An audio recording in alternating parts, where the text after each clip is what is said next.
Europeans have started openly humiliating Donald Trump for his failures in the war against Iran. German Chancellor Friedrich Merz sharply criticized Washington, warning that the Trump administration is falling victim to manipulation and humiliation by the regime in Tehran and lacks a clear strategy to end this conflict.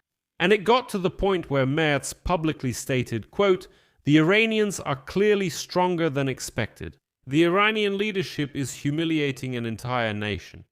Such a statement was hard to imagine even before Donald Trump, and Europeans have every right to speak about Trump this way. After all, European leaders have developed a new fear. Donald Trump's confrontation with Iran is about to escalate from an economic shock into a political crisis for the fragile center of the European Union.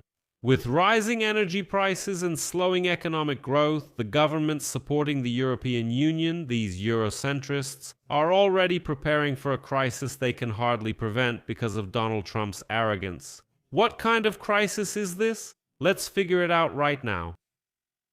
I'm Pechiy, let's discuss this together. But before we start, I ask you to subscribe to the channel, like this episode, and leave any comment under this video. Also, subscribe to my Telegram channel. The link to it is in the description of this video.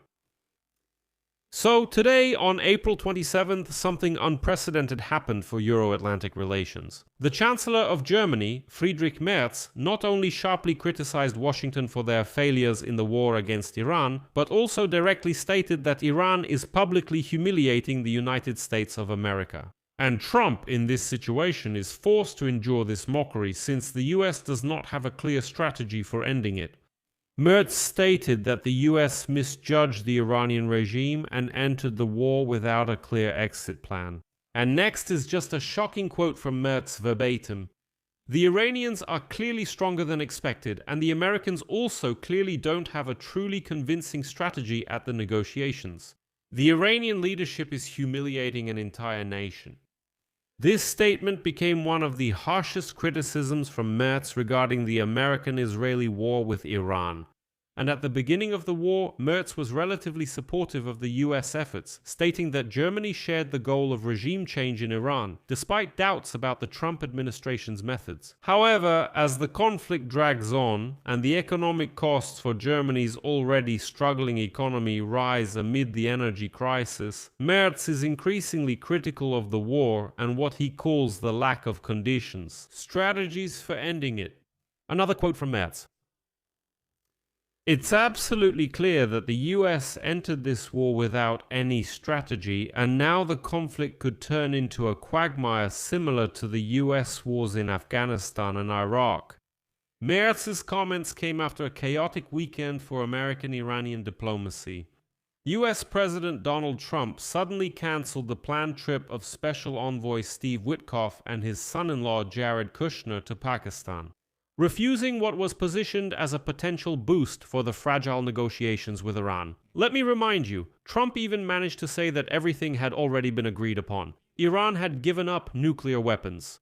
As he stated, all the nuclear dust would be taken by the Americans, and he said a whole bunch of other things as well. It turned out that all of this was a lie. Germany, in turn, let me remind you, rejected the US calls for NATO to join the conflict, insisting that this is not a NATO war, and they left open the possibility of a limited role in ensuring the security of the Hormuz Strait, including the use of German minesweepers, but only after the end of hostilities. And Merz has every right to speak about Trump this way because European leaders have a new fear. Donald Trump's confrontation with Iran is about to escalate from an exclusively economic shock to a political crisis for some leaders whose grip on power is already fragile. All across Europe, unpopular ruling circles, that is, the current authorities, are facing a populist backlash, which next year in France, for example, could deliver a strong enough blow to bring the far right to power. And now the latest polls show that in France and Germany there is once again a strange surge in popularity for these very populist parties. It's obvious that fuel and energy costs affect food, transportation, housing, and so on, hitting low and middle income citizens the hardest. Politically, this creates grounds for distrust, not only towards national governments, but also towards the ability of European institutions to somehow protect citizens from external shocks. And all of this in Europe was caused by Donald Trump. And here's a little bit of insider information. When European leaders held a 2-day summit in Cyprus last week, some very dangerous ideas were voiced there. They said that Europe's economy is already weak and the Iranian crisis threatens to make it politically explosive. Not economically, but specifically politically. As the blockade of the Hormuz Strait continues, it is becoming clear that its consequences are becoming more pronounced and are spreading throughout the entire economy. That is, for example, at the beginning of the war, in early March, in Europe, they were only talking about, for example, the fact that plane ticket prices might go up because there was less aviation fuel. And then in early April, they were saying that there was very little left and there really could be a crisis with fewer flights and so on. Now this is becoming a reality. For example, in Germany, Lufthansa has actually already cut about 20,000 flights because there is less aviation fuel. In Spain, they are already urging people to buy tickets as soon as possible if you want to fly somewhere because prices will go up later. So this is already becoming a reality and it's affecting not just gas stations anymore. And against this backdrop, the President of France, Emmanuel Macron, is already stating, quote, "Do not underestimate it. Do not underestimate the unique moment when the President of the United States, the President of Russia and the leader of China are simultaneously opposing the Europeans. That's why now is the time to wake up." And against this backdrop, the European Commissioner for Economy, Valdis Dombrovskis, pointed out that the blockade of the Hormuz Strait continues, and its consequences are becoming more and more apparent for every citizen in the European Union.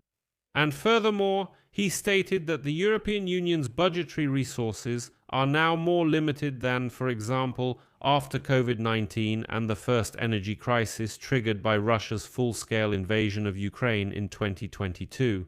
Back then, there was still money in reserve. Now these reserves are running out. And now I'll quote from Politico.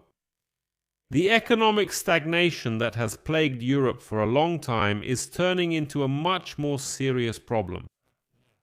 The price increases triggered by the war and the blockade are colliding with weak economic growth in all European Union countries." According to Dombrovskis, the crisis, which was previously seen as temporary, is now expected to have long-term consequences and affect the entire economy as a whole. I'll leave it at that. Share your opinions and conclusions in the comments below this episode. Subscribe to the channel, hit the bell, and don't forget to like. If you want to support the work of this YouTube channel, you can do so with any donation or a paid membership using the links and details in the description of this video. There are a variety of options available there. Or you can use the QR code on your screen. That's the easiest way to support this channel. I would really appreciate it. That's all for now. Take care. Goodbye, everyone.